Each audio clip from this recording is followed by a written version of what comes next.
Hey guys, how's it going? I've had a lot of messages throughout the holidays about people who've gotten car stereos and stuff, and they're saying, you show how to put the harness together and everything, but you never show us how to solder it. So today I'm going to show you how to do some soldering. First things first, let's go over which pencil you should use. If you're using light gauge stuff like what we're doing today, you can always use just a soldering pencil. It's not very thick. The deck harness is probably this wire right here, which I'm going to use as an example. So yeah, you just need a pencil like this, but it never hurts to have one of these guns because it makes it super easy to get the job done. They're high powered, and you can solder, of course, thicker gauge wire a lot quicker.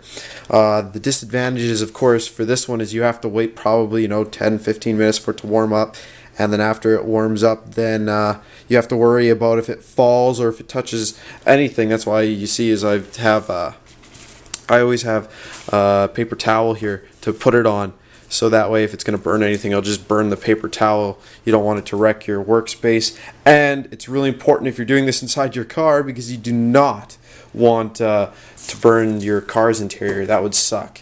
So as you can see here, we have some wire, and another thing I'll go over with you right here is a holder. So once you've got both your wires tied together, which I'll show you in a bit, you'll use this to hold onto it, to hold your pieces together so you can solder a little bit easier.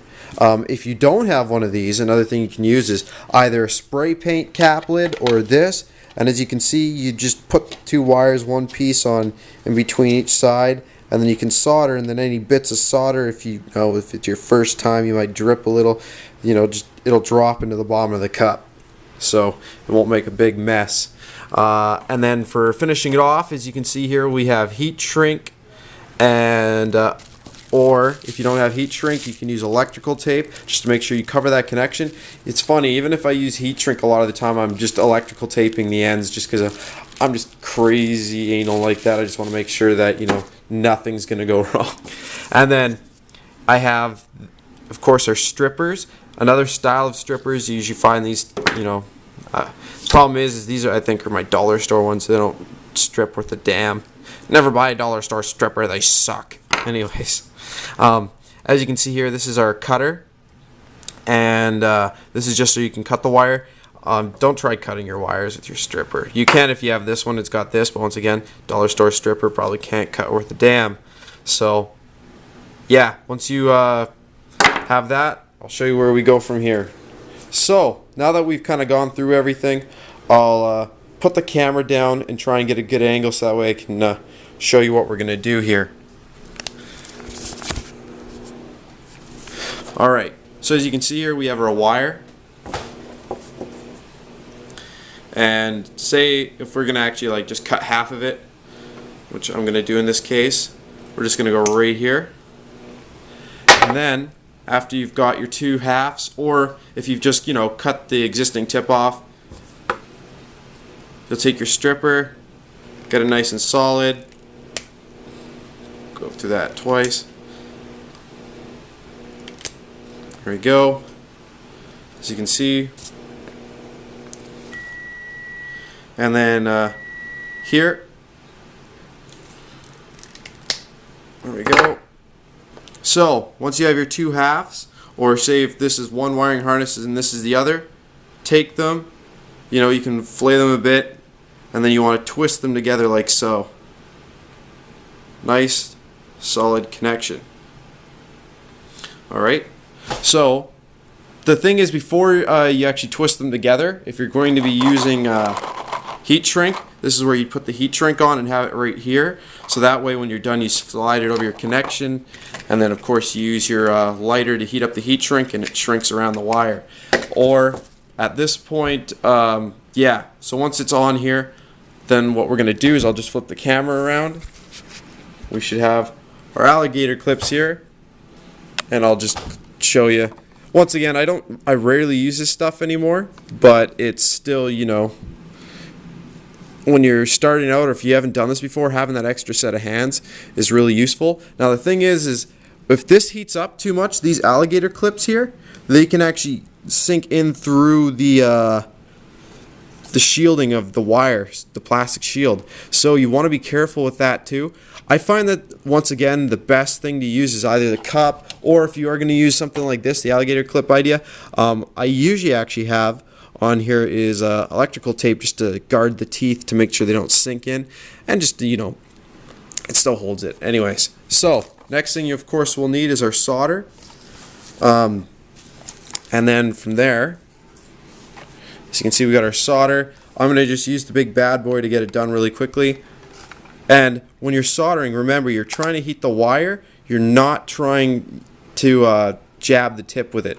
Like a lot of people, that's the biggest mistake. They'll start heating up the tip, or yeah, they'll try attaching it to the tip when really you're just trying to heat up the wire. And as you can see now, just poking at it, you want to put a little bit on it because it'll tin it. There we go. As you can see, it's tinning. There we go. So I'll show you that. It's not the best connection for this one, but at least, you know, you can see how the copper is actually, you know, gone and it's solid. So yeah, there you go. Just a simple solder connection. Once again, I'm no soldering guru. I don't do this for a living kind of thing. I just, you know, I'm just doing this for the car stereos and stuff and showing you how to do it for the purposes. Also, you know, for your car alarm, whatever else. Anyways, so from this point, you will slide that over. Tell you what, how about I just cut off a piece quickly here, and I'll show you the heat shrink. So we'll just cut off a piece, and then we'd have it right here. Then of course all you do is back and forth, and our heat shrink will shrink. Don't leave in the same place, otherwise it'll start bubbling and oozing, and that's not the purpose of heat shrink. Stuff's a little bit too big for this, but it's just to get the point across. So there we go. So this would be your heat shrink, and I can feel our connection there. Good. So that's how, you know, if you want to, and then if not, then just take the electrical tape and just wrap around from this side all the way across. Make sure that you cover the connection completely. You know, you're just trying to make sure wires aren't touching together, or, you know, stuff doesn't get to the wire. So once we're done, that's our connection. All right.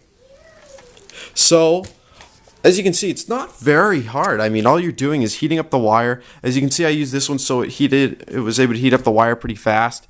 I would suggest, you know, if you're using this one, once again, just give it a little bit more time. And it's always good to, as you're soldering, heat, you know, as the tip heats up a little bit, add a bit of solder to it, so that way you can tell, because it'll start to send that little bit of solder through the wire, and you can see it. It's all by eye. You'll see what I mean. But just be careful how much solder you're adding. You don't want like a huge fucking clob on there. Sorry for my language, but yeah, you don't want a whole bunch on there. You just want, you know, the just right amount. The more you do it, you know, the better your connections get. All right? So if you have any questions, post in the comment section below, and I'll try and help you out. And yeah, thanks again for watching. Like and subscribe.